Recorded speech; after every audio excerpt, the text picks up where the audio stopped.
Hi, beautiful people. Welcome to our Conscious Togetherness Summit.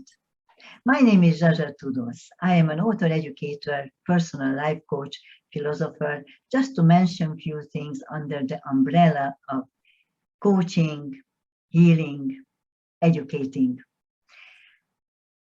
This Conscious Togetherness Summit is very different from any summits I have seen because it is about the love affair between humanity and life itself, without which we cannot get anywhere. I invite a few like-minded colleagues of mine to help me on my quest. And today I have the greatest pleasure to introduce you a special lady who is a body liberation coach. Please welcome Tobey Geise. Hello, Zsa Zsa. Thank you so much for having me. It's a pleasure to be here. Oh, it's wonderful to see you. I can see that you are a body liberation coach. Yes, ma'am. I have this idea that while you were arriving at this particular station or point of your life, you have liberated yourself also from something. What was it? My mind, really. Excellent. Well, that's an ongoing process, right? But to me, body liberation is twofold. One, it's about stepping out of the prison that so many of us find ourselves in, being so focused on this body, putting so much importance on what we look like. And so body liberation coaching is about liberating from that and really owning your gifts, your beauty, your power, and knowing how much more there is to you than just this physical body. And the other piece is about being liberated from the physical body and connecting with the soul, with the spirit, with God, with universe, whatever name you want to give, the all-knowing, the oneness. And that speaks to the way that I work is very much in a spiritual space. Wonderful. And what made you decide upon stepping on this path? So I had been involved in personal growth work for, at this point, almost 20 years. And I always knew that there was something bigger that I was supposed to do. And I just didn't know what that was. But I've learned that my pain, my wound is my gift to the world. And so I was put on a diet, my first diet when I was 9 years old. And it just catapulted from there. And that started just with a doctor's appointment, a regular checkup. And I get on the scale and this doctor looks at me as a 9-year-old little girl. I weighed 70 pounds and he told me that I was fat and that I needed to go on a diet. And that changed the trajectory of my life.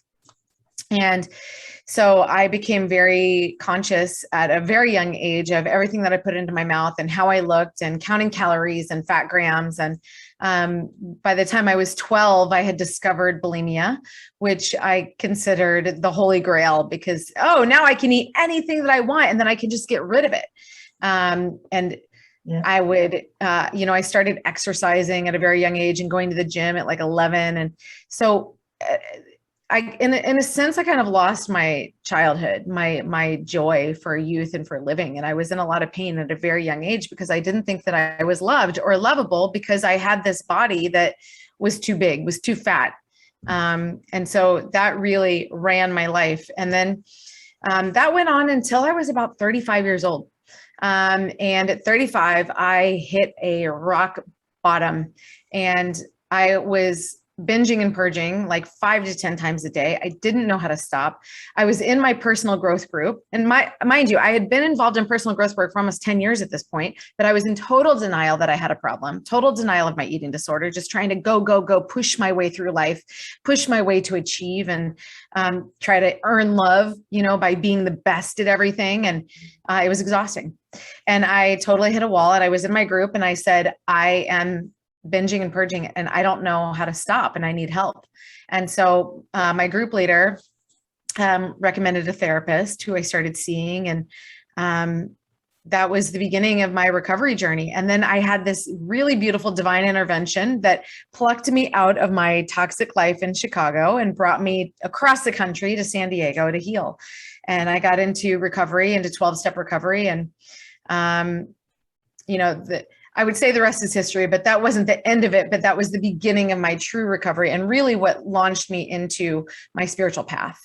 And that was in 2013. And I have, healed tremendously and had a total release of my eating disorder and really learned to fall in love with myself.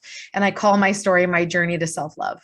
And so I love that this summit is about loving life, because we have to love ourselves to be able to love life and to be present with life. And maybe first you learn to love life and then you learn to love yourself, but they go hand in hand. Absolutely. Yes, that is absolutely true. I figure that the first step is to love life, although it might not be conscious, because not many people take a conscious journey on arriving at the stage when they love life. Somehow it is taken for granted by most people. And also, of course, it is taken for granted that life is going to support them in everything, whatever they want to do, and would give them all the pleasure and whatever they desire because they deserve it, And right. These are the biggest problems, actually, of course. And we always forget about being humble with life and with anything else, as a matter of fact, somehow, because... Yeah, may I just speak on that for a moment? Sure. And that I see, life, this is school, Earth school, and we have this beautiful opportunity to create whatever we want. And I don't think most people know what master creators they are, and that we literally create every single thing about our lives. And we are so powerful. And most people just are being thrown around and tossed and turned by life, letting things happen to them, or being like in this, it's like a washing machine, right? Like life is happening to them, but it's like literally everything is happening for us. And we put all of that into motion with our beliefs, with our energy, with our thoughts, with our emotions. And when we can really understand what all of that is and how to do that, it's so empowering that literally we can create whatever we want. Yes, it is very amazing. Mind you, that could be a big problem also, because not many people understand that. Of course, not many people understand that they should be responsible for many things. When you have the creating power, then you have to take the responsibility also for your creations. And that is what is missing, really, because not many people understand that whatever they say, whatever they do, whatever they think, it adds to not just their own journey, but to the whole universe as such. And they have to bear the responsibility for that. That is really good. So that's where we so-called esoteric people come in, or you might want to say spiritual. I am a bit reluctant to use this word, because for me, spirituality, not for me, rather than for the mass consciousness as such, spirituality is somehow connected to religions, and I don't really want that to happen, and I don't want people to think it is the way of actually getting there. By the way, what do you think about healing? What is healing for you? That is a deep and vast question. Healing for me has become just part of my everyday life, that I realize that we're on this healing journey always, that we're always healing. But for me, that healing also means learning and growing, right? It's healing the wounds of the past. It's healing our ancestral lineage. It's healing our mindset, the negative thoughts, so that we can step more and more and more into our power. Healing is about shedding and releasing what's not serving us so that we can truly step into being those powerful creators that we were just speaking about. Yes, it's very nicely put. Do you think, or do you call yourself an educator? Sometimes I guess I call myself a teacher, but I don't normally think of myself that way, no. You are not giving ideas or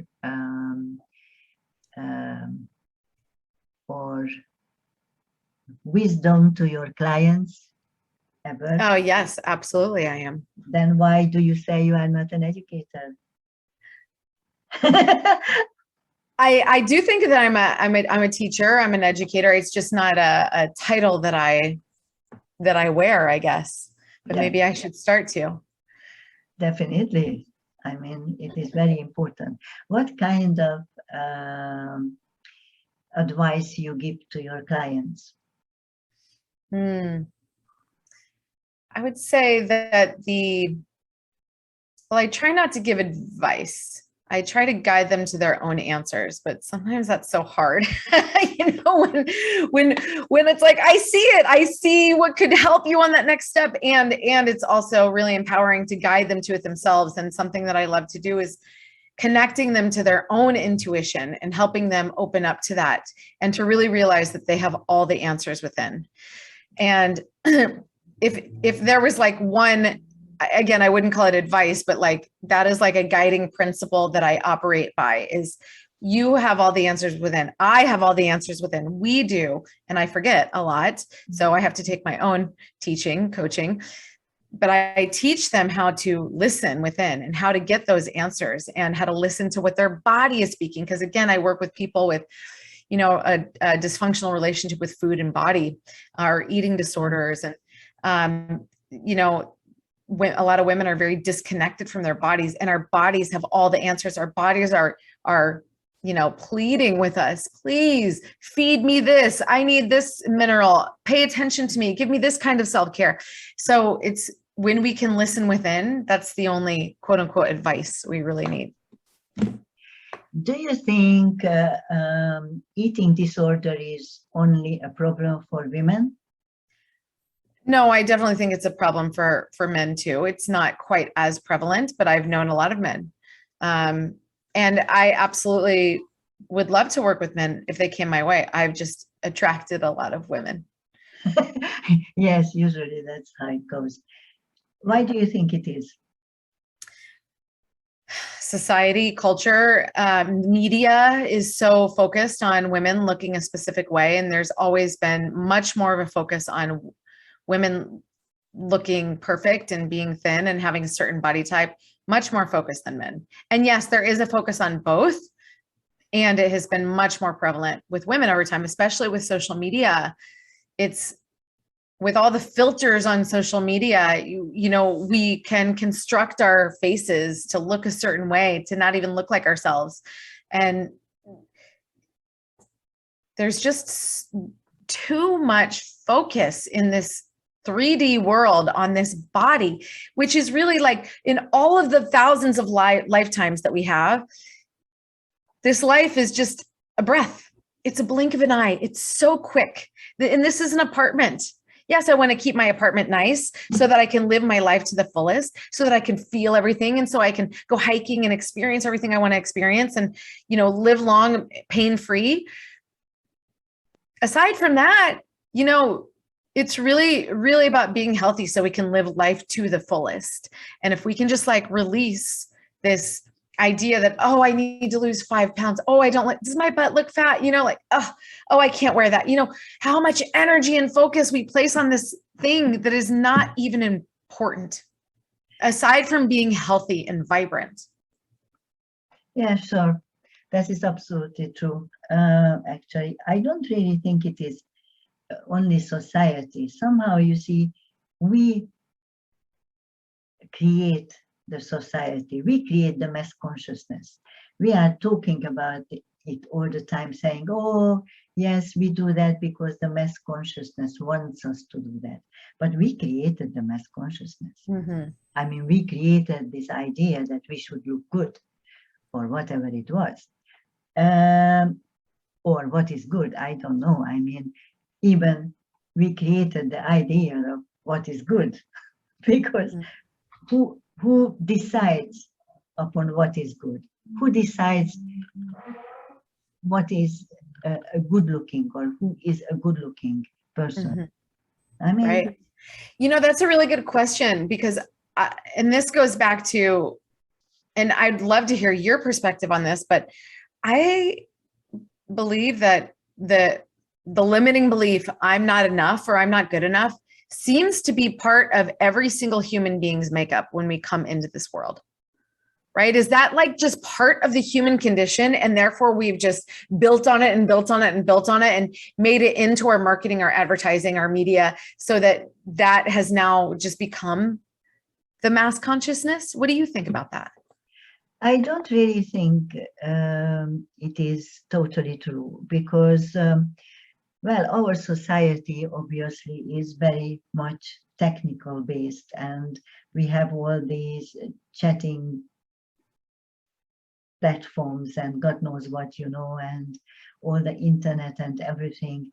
But let's say if we want to go back just 100 years or even 50 years, I am absolutely sure that people would never consider their looks so much as people do at this particular moment. And I also think that in a way it is very sad because I think we want to cover up the value of life with our looks. You understand? I think when it comes to looks, we can say we look into the mirror and we see the surface as such, and we would say, yeah, I've done a good job, so yeah, I am okay.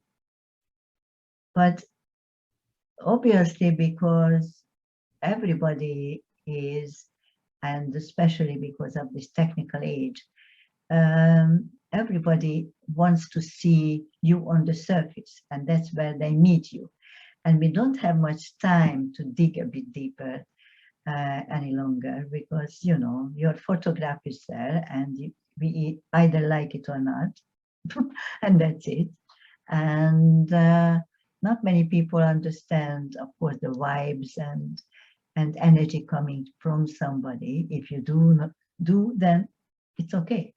But at the end of the road, it is only on the surface. I think it is a cover-up. Cover up for what? Cover up for not understanding life. Cover up for not being happy because we have no idea what happiness is. Cover up for a lot of naivety about life and the relationship between a human being and life.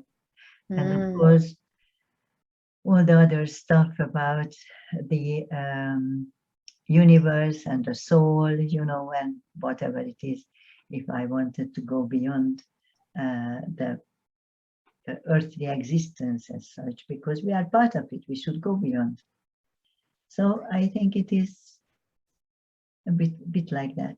What do you think? Well, as a soul, though, don't we choose our bodies and we choose our circumstances and we choose, you know, our challenges so that we can learn from them. We choose our families, we choose our people, right? Yes, you are absolutely right about that. And of course, we cannot really, even though we understand that we have genetic inheritance from our genetic parents as such, obviously. So I am talking about diseases and all that stuff you can get in your life because of your parents, who you chosen to be your parents. But the soul, before coming down, would understand that. And it can give you also a lot of challenges. However, you see, a soul doesn't really understand much about unless it lived on earth before and had a previous earthly life. Doesn't understand much about being in a physical body. So it's frustrating, and it stops quite a lot of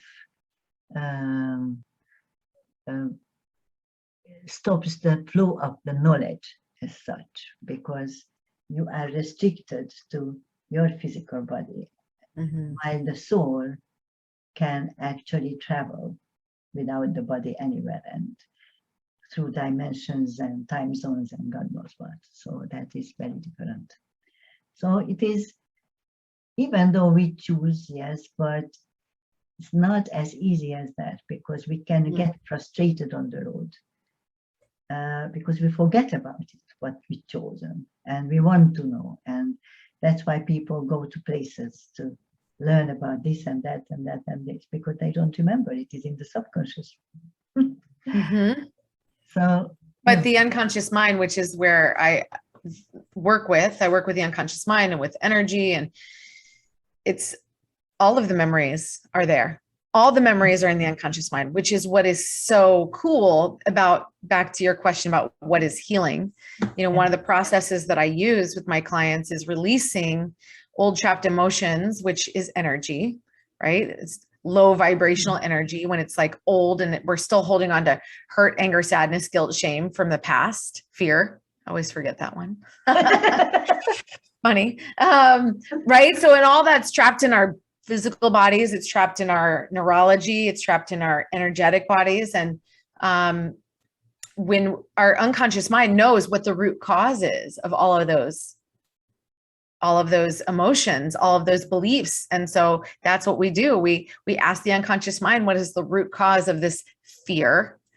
Was it before, during, or after your birth? And we nail down exactly where it was. And I'll tell you, I've done this process a lot of times as the recipient, and I had been carrying fear from 1,067 lifetimes ago. And when I released it, it was so powerful. My whole body was shaking because it was recalibrating without that old energy. But I don't know how I just went down that road, but it doesn't matter. Everything is interrelated, so you know. Probably I took you with me. Oh, that right, yes, the unconscious mind remembers everything. It knows everything, again, because we have all the answers within. And yes, we're always learning and growing, and we're learning more. But a lot of the things that we want to know about are in our unconscious mind, or in our bodies, or in our energy. Yeah, sure. But at the end of the road, we always need somebody to actually tell us and show us the road, or show us. Help you and help to unlock it. Of course. Yes. I've had so many coaches, teachers, healers, sponsors. Yes. I mean, and I do now, always, because we always have our own blind spots. Yes. Yes. It is very exciting, actually, because at the end of the road, you can only get the knowledge out of, I would say, subconscious, but doesn't matter. Same. Yeah, almost. Okay, wait. So this is interesting. What is it for you? What is the difference between subconscious and unconscious mind? Unconscious is not being aware for me. Yeah. When somebody is unconscious, it really means that he or she is not being aware of anything around, and she's not thinking, or they are not thinking, or nothing like the life functions froze as such. That is unconscious for me. That's a state of being, is being unconscious. But then the unconscious mind, you think the unconscious mind is similar to that statement you just said? No, I think well, I don't recognize such a mind as unconscious mind. I recognize a mind that is a subconscious mind. But I don't want to get into that now. We can Semantics. have a nice Got it. Okay. conversation next time, and we can put it up for people to understand, because I think it is really funny. It's just I sort of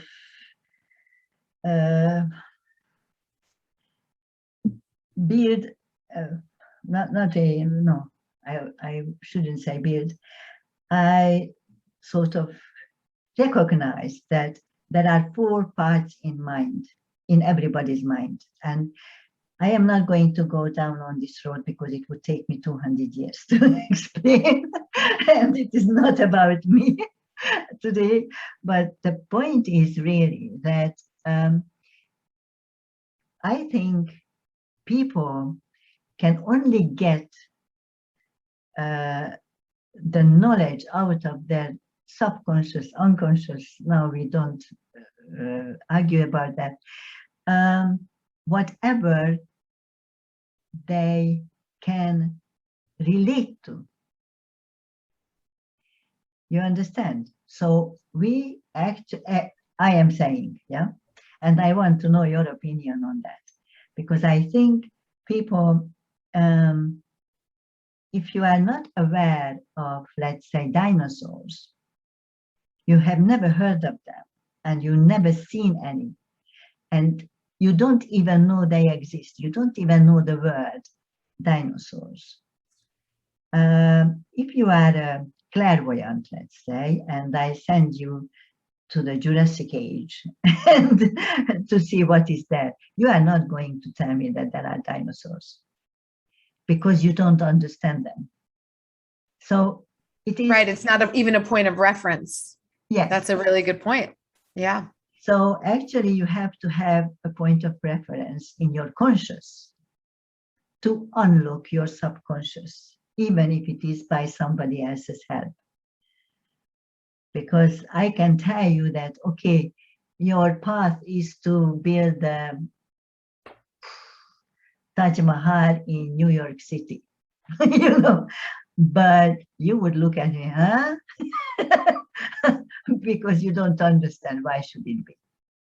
Yeah. So I've been working in vain, because even though it is your path and your aim, and you will figure it out by due course, that it is your aim to achieve, but at the moment you cannot relate to it. Yeah, that makes sense. That makes a lot of sense. I haven't actually considered that about the point of reference. Yeah, it is very interesting. That's why we need people with the keywords, and not just the keywords, but and different perspectives, different knowledge, different life perspectives. Yes, of course, to help teach us, to help us grow, to help us see things that we don't know how to see.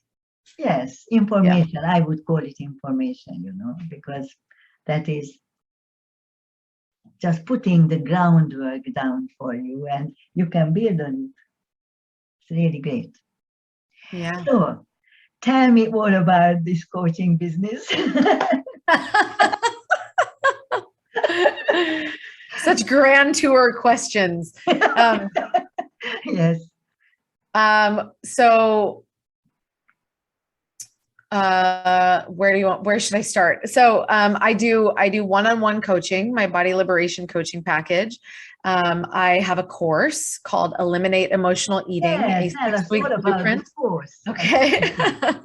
I may be changing the name when I run it again. It is a 6-week blueprint to guilt-free eating.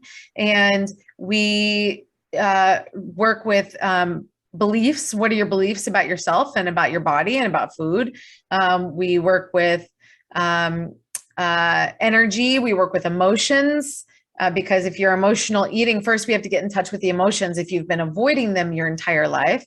So I help people feel and understand emotions very differently so that we can actually use the emotions as a compass to guide us. Excellent. Because we're human. We're all born with the same emotions, but in so many ways we have been taught or conditioned to just stuff them down because they're not acceptable. But then if they're not acceptable, why would every human be born with the same capacity, the same emotional capacity, right? So we work on the emotions.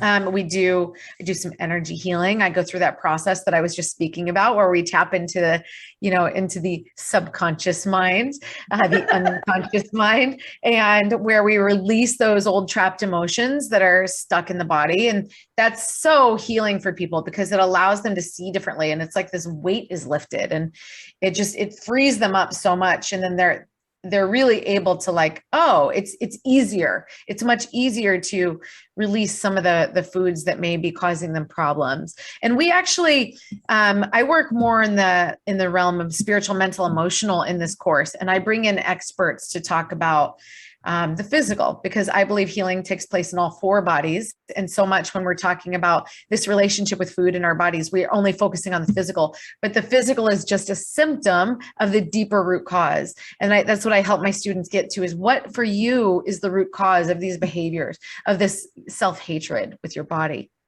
And so I have a nutritionist who teaches 2 courses. I have somebody else who teaches EFT, emotional freedom technique, tapping, and that's specifically to eliminate cravings. So when you've got your hand on the refrigerator door, you can, oh, wait a second, I said I wasn't going to do that. And then you can go into a tapping sequence and shift your energy. And then I have somebody else to teach on intermittent fasting with essential oils. So there's 9 core classes in the 6 weeks. It's very vast. It's very encompassing. We do hypnosis, we do energy healing, we do all the things because I like to give a lot of value. And it's a lot of people take a 6-week class. Excuse me, 1 second.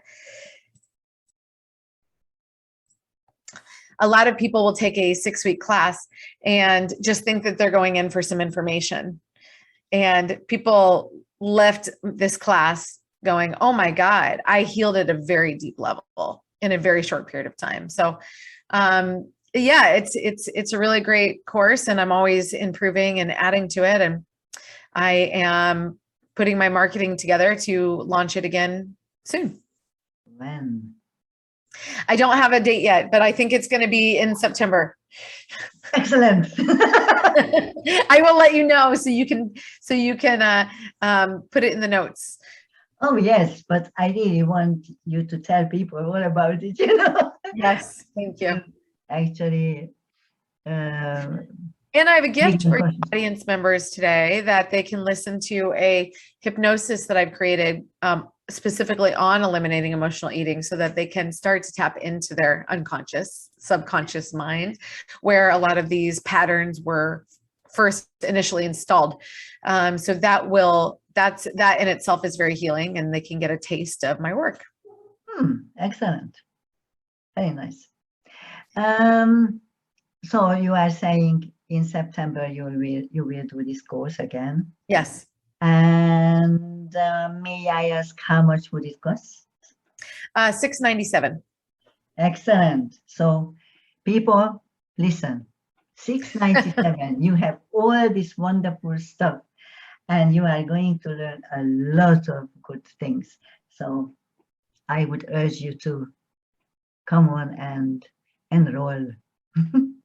That would be fun. So what about your one-to-one?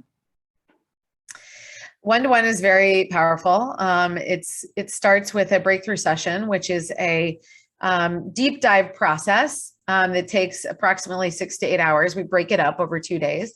And day one is all about digging. And so looking at all the presenting problems in somebody's life around this area of food and body. And this is where I dig into their history, and we start to see where connections were made, where beliefs were formed, between those ages of 0 and 7, where all of our programming was really set into place in this lifetime. And so we look at all of that, and we start to unearth that, and we're looking for the root cause. And there's one root cause beneath all of these problems. And the root cause looks like, I'm not enough. I'm not good enough. I'm unlovable. I'm unworthy. I don't matter. Things like that. And people may know already, like, oh, I know what mine is. Mine's I'm unworthy. And And this process is still very important because it connects all the dots and it brings it all to the surface so that then day 2, we can release it all. And I like to think of it as like, like it's called baggage, right? So we're bringing all the baggage to the surface, or you can think of it as like it's trash day. And the night before the trash man comes, you go around your house, you take up all the little trash bags and you put them in the big trash bags, and you take the trash can out to the curb for the trash man to come take it away.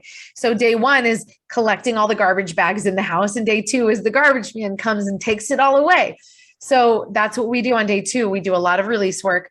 I use mental and emotional release, the process that I spoke about, where we go back and we release all these emotions and beliefs from the root cause. And I use several other really beautiful healing techniques. And then that's the beginning of our coaching together. And that it really is a deep dive that does about when I used to coach without this process, it would take us about 6 months to get to the point that we get to in 2 days. So everybody has to start with this, because then it just accelerates the coaching. And then we work together for 12 weeks, one-on-one, putting that new programming into place. So we've cleaned out the neural pathways, right? So now we need to create new neural pathways so that people can really create the lives that they want. It's like painting a blank canvas. And so that's the process we do together one-on-one. And then I'm there guiding them, holding their hand through that process. And then I also do breath work and energy healing, because that's where that was the modality that I started with was Reiki and breath work. And of course I integrate it into everything that I do, again, because healing takes place in all 4 bodies. And so we have to look at and heal from all of them. So I bring in all the modalities. Excellent. So how much would it cost? Oh, for the one-on-one coaching, that's $4,000, and that's for a 3-month package, including the breakthrough session. Yeah. So very, very good. I wanted to ask you something, because you talked about not being worthy, and many people are saying that I am not worthy of this and that and that and this. However, from experience, really, I came to the understanding that most of these people are really a bit, I would call it a bit lazy. They don't really want to work on themselves. You understand that? So I want to ask you what your opinion is on it. Because if I am saying that I am not worthy of this and that, then I can stay wherever I am. Yeah. Because I admit to not being worthy, and I don't need to move. I don't need to do anything anymore. I don't believe that anybody is truly lazy at their core. I think that there's baggage in the way. Yeah.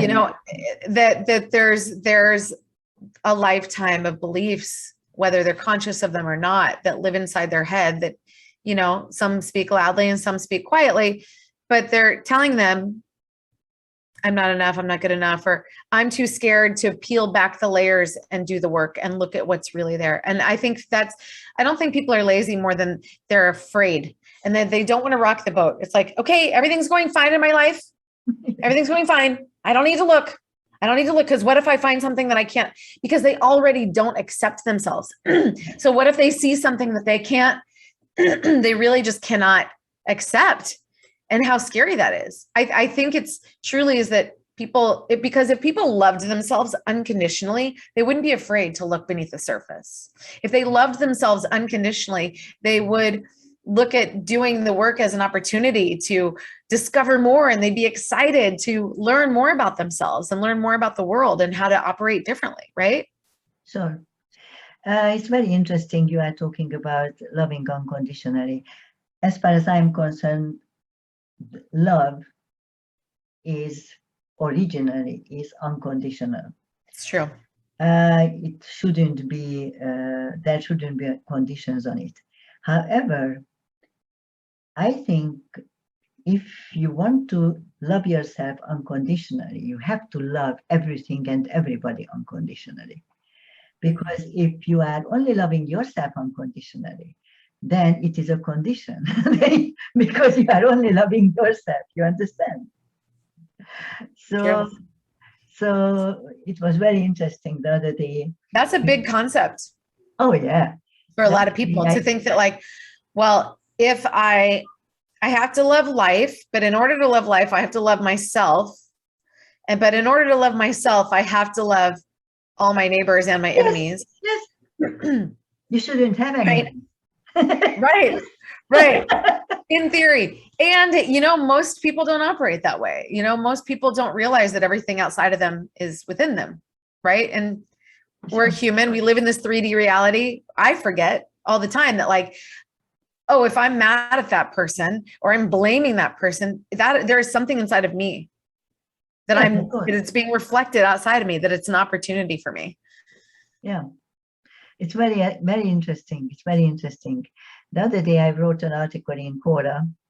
Sometimes I write some stuff there. And it was about unconditional love. And a lady came back and she said, of course, I love unconditionally. I love my children, all my children unconditionally. Whatever they do, I forgive them and I just love them for everything.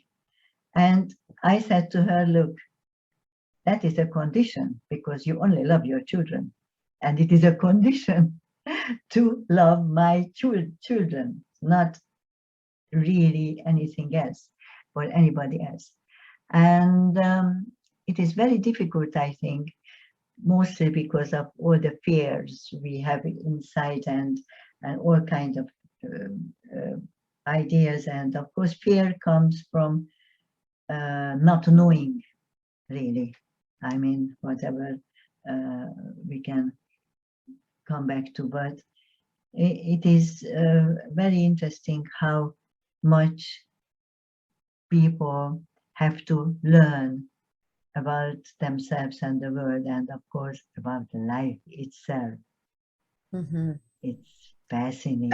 And that's what I love. It's like we can't know everything. There's always more to learn. Yeah.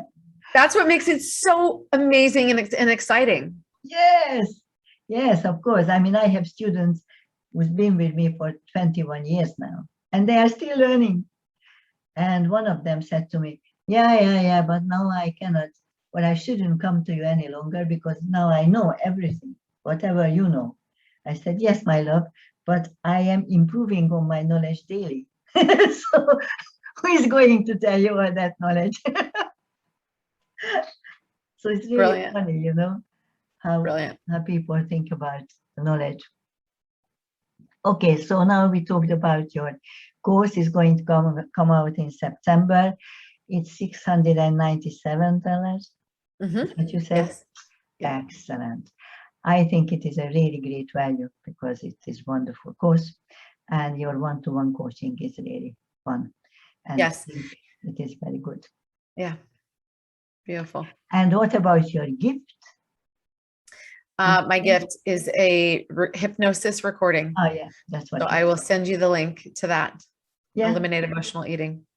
Excellent. So guys, if you sign up, and of course, if you see this video, you are already in, please look for this beautiful video of Tobeys. So to enhance your life and get on with the whole journey and make it happier, for God's sake.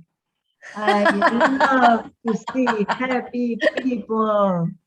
I don't like people who are miserable. And don't ever say that my life is better than yours, because it's not true. Just look at life a bit differently, and that's what we need. Well, my beautiful darling, anything else you would like to talk about? I feel complete. Thank you so much for this opportunity. I'm so blessed to have met you and get to learn from you. And I'll be taking your course as well. I'm very excited about that. Oh, excellent. So I have one student already, and I'm so very proud. Excellent. Well, guys, have a wonderful whatever you are doing. Thank you very much for listening to us and watching us. And please check out all those beautiful gifts we've given you, and all these beautiful people. They mean it. So take them on board and use them for your advantage and to make your life a bit better than it is. Take good care of yourself. See ya, people. Bye. Thank you.